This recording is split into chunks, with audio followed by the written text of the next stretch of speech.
Guys, आप कैसे हैं? स्वस्थ होंगे, मस्त होंगे, प्रसन्न होंगे। तो दोस्तों सुबह के बज रहे हैं 8 और हम बना रहे हैं एक छोटा सा ब्लॉग। सबसे पहले हम आपके सबके शुभकामनाएं करते हैं कि आपका दिन अच्छे से बीते और शुभ बीते। और आज संडे है तो आप लोग वैसे भी एंजॉय करेंगे अपने बच्चों के साथ, क्योंकि महिलाओं को संडे का दिन इसलिए मिलता है कि बच्चों की छुट्टी रहती है। और वैसे भी अब छुट्टियां शायद आज पड़ गई होंगी या पड़ जाएंगी, और इतवार है तो आज बच्चे और सब घर के बड़े एंजॉय करेंगे। और अभी तो शायद सो के भी ना उठे हों, देर से उठती हैं लड़कियां आजकल की, क्योंकि सोना नींद सबको अच्छी लगती है और जवानी में तो सबको ही नींद आती है। दोस्तों तो मैं एक छोटा सा ब्लॉग बनाने जा रही हूँ, आप लोगों को पसंद आएगा। तो दोस्तों सबसे पहले मैं आज बताऊंगी कि आज वैशाख मास के शुक्ल पक्ष की मोहिनी एकादशी है, और जिसका कि आप लोगों को व्रत रखना चाहिए और उसका अच्छे से पालन करना चाहिए। दोस्तों कृष्ण शुक्ल पक्ष की जो वैशाख मास की मोहिनी एकादशी है, यह पुण्यदायिनी है, पापों को काटने वाली है और हमें मोक्ष कराने वाली ये एकादशी है। और हम सबको इसका, हमारे जो भाई हैं बहन हैं, हमें सबको इसका व्रत रखना चाहिए। तो दोस्तों बहुत सी हमारी बहनें ऐसी भी होती हैं जिनके पीरियड आ जाता है व्रत के दिन, तो वो सोचती है मैं व्रत नहीं रखती। तो आप ऐसा ना करें। अगर कुछ ऐसा हो जाता है तो आप व्रत रखें, बस भगवान की मूर्ति न छुएं, भगवान को ना छुएं, तो क्योंकि वह अशुद्ध हो जाता है। औरत को अशुद्ध माना जाता है जब रात स्वला से होती है। तो आप व्रत रख सकती हैं दोस्तों।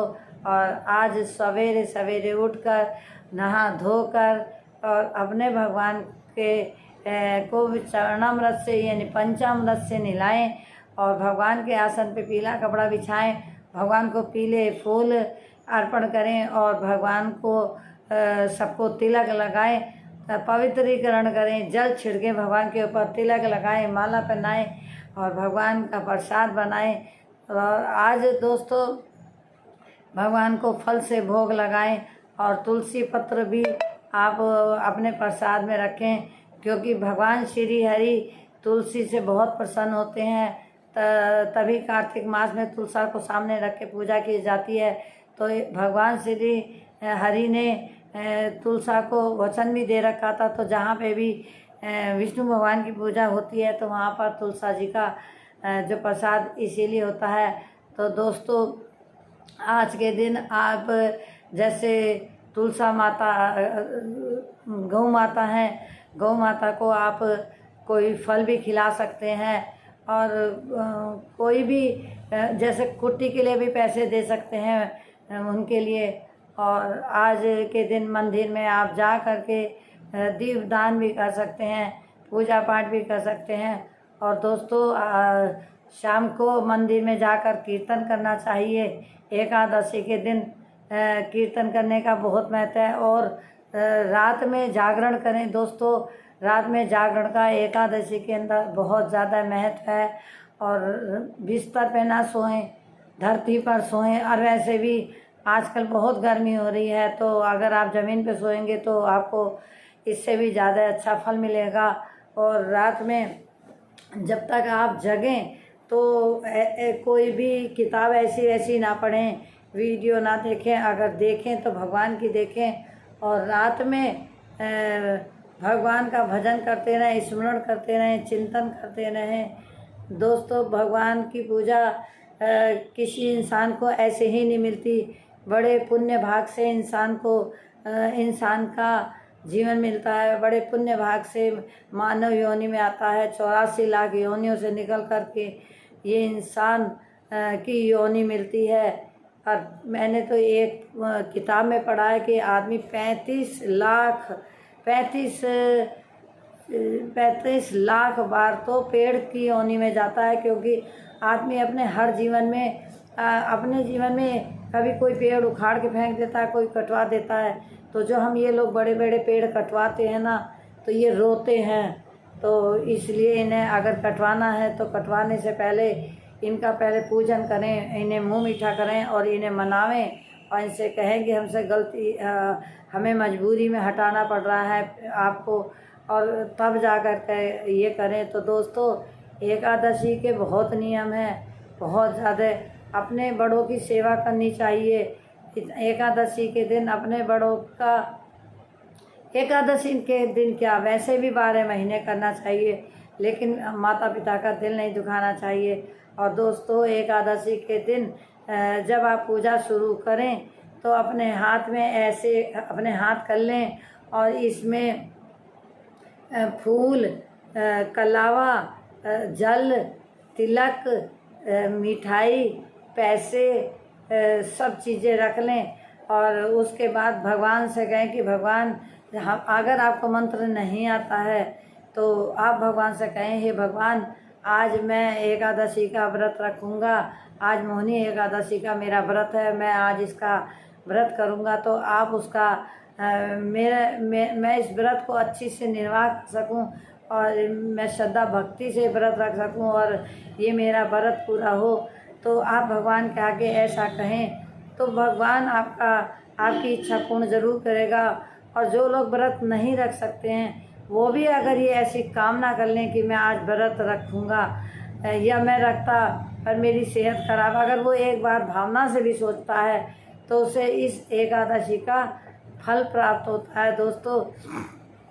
दोस्तों, कल एकादशी का जो पारण का समय है वो कल 5:41 से 7:41 तक इसका पारण का समय है। तो कल आप इस व्रत का पारण कर सकते हैं सुबह, क्योंकि दोस्तों, अगर आप पारण का समय निकल जाता है और आप पारण समय पे नहीं करते हैं तो वो आपकी तिथि बदल जाती है और उसका वो पुण्य लाभ आपको नहीं मिलता है। तो आप समय से ही पारण करें। पारण करने का बहुत बड़ा महत्व होता है और बहुत सी औरतों को तो नहीं पता होता है, बिचारियों को, वो बाद में 10-12 बजे तक करती रहती हैं। तो व्रत तो समय से व्रत करना चाहिए। और व्रत में कभी भी खोलते हुए जो खाना है वो सुबह सवेरे कैड़ा खाना नहीं खाना चाहिए, क्योंकि हमारा एक दिन जो पेट भूखा रहता है तो आंतें नरम रहती हैं।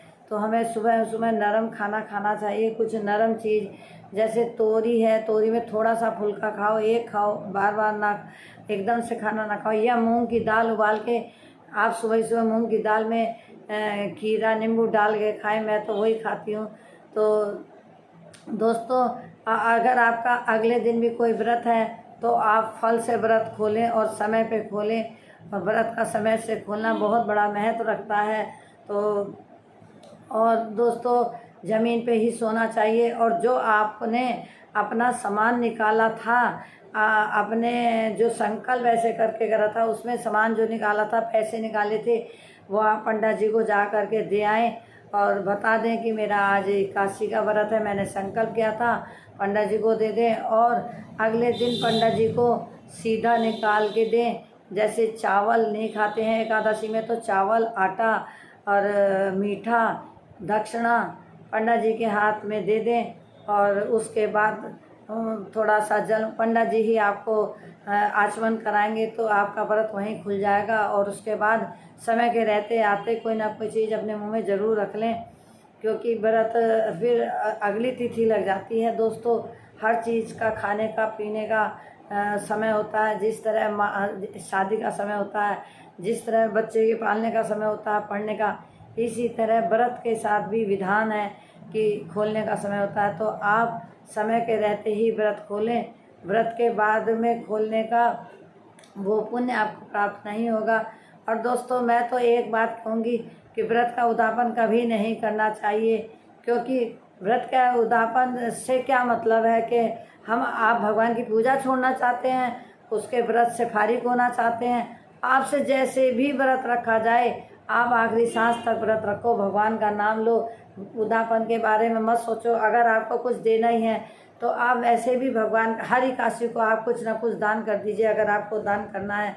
दोस्तों, सबसे बड़ा पुण्य तो माँ बाप की सेवा है। माँ बाप का फर्ज अगर आप नहीं निभा सकते तो आपकी पूजा बेकार है, आपका जीवन निष्फल है। सबसे बड़ा व्रत माँ बाप की सेवा है। व्रत का मतलब क्या होता है? व्रत का मतलब होता है संकल्प, कि आज मैं संकल्प लेता हूँ कि मैं एकादशी का व्रत रहता हूँ। आज मैं संकल्प लेता हूँ कि मैं अपने माता पिता की सेवा करूँगा और उनकी बातों को मानूंगा, उनके अनुसार चलूँगा।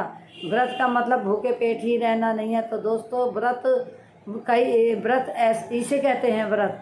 और माता पिता की आप सबसे ज़्यादा सेवा करें। उदापन अलग चीज़ है, लेकिन उदापन मैं नहीं मानती कि उदापन करना चाहिए। आजकल सभी ब्राह्मण कहते हैं उदापन करना चाहिए, पर मैंने भी बहुत लोगों के मुंह से सुन लिया है। और बनारस में तो इतनी पूजा होती है, इतनी तो हमारे इधर होती भी नहीं है। हरिद्वार, मुजफ्फरनगर, इधर मेरठ, इधर इतनी पूजा नहीं होती। लेकिन वहाँ की जो पूजा करते हैं लोग, 3-3 दिन तक भूखे रहते हैं, व्रत रखते हैं। जैसे छठ का व्रत होता है, आप जाके देखो कितना कठिन व्रत है। मैं वहाँ पे गई, मैं कई लोगों से मिली, सबने कहा कि नहीं, आपको उदापन नहीं करना चाहिए। ये इधर के ही होते हैं पंडित जो बार बार कहते हैं कि उदापन करना चाहिए। और आप अपने और आपकी इच्छा है, अगर आपको उदापन करना है तो आप करें, मैं इस बात को यूँ नहीं कहूँगी। लेकिन उस जो पंडित जी को आप इतना सम्मान देते हो, अरे आप उतना माता पिता को दो ना, ताकि वो तुम्हें दुआ दें और आपका जीवन सफल हो जाए, इस लोक में भी और परलोक में भी आपका स्वर्ग का मार्ग बने। तो दोस्तों मेरी वीडियो आपको कैसी लगी आप बताना। मेरे चैनल को लाइक सब्सक्राइब करना ना भूलना। दोस्तों मैं जो वीडियो बनाती हूँ मैं अपने अलग दिमाग से बनाती हूँ। मैं जो शक्तिपीठ में शक्तिपीठ से जो मैंने सीखा है, जो मैंने गुरुकुल से सीखा है, मैं वो बताती हूँ। माता पिता तो भूखे पड़े हुए हैं और आप एकादशी का दान कर रहे हैं, तो वो दान किस काम का, जब माँ बाप के बदुआ ले रहे हो और माँ बाप का तुम्हें पता भी नहीं है, तुम उदापन कर रहे हो, माँ बाप किस कोने पड़े हैं। मैंने बहुत लोगों को देखा। तो दोस्तों ये बात मैं इसलिए कह रही हूँ कि मैंने पहले अपने सास ससुर की सेवा करी, उसके बाद मेरी माँ थी, मैंने उसके बाद अपनी माँ की भी करी है, और मैंने जाने कितने लोगों की ऐसे सेवा करी है। दोस्तों व्रत इसे ही कहते हैं कि व्रत माने संकल्प, के मैं संकल्प लेता हूँ। जैसे कि हमारे जब सेना में सैनिक भर्ती होते हैं तो उनका हाथ सीधा ऐसे खड़ा कर देते हैं कि मैं संकल्प लेता हूँ, मैं व्रत लेता हूँ, तो उसे ही व्रत कहते हैं। तो आपको अगर मेरी बात अच्छी लगी हो, वीडियो अच्छी लगी हो, तो लाइक करें, शेयर करें, सब्सक्राइब करना ना भूलें। Thank you so much.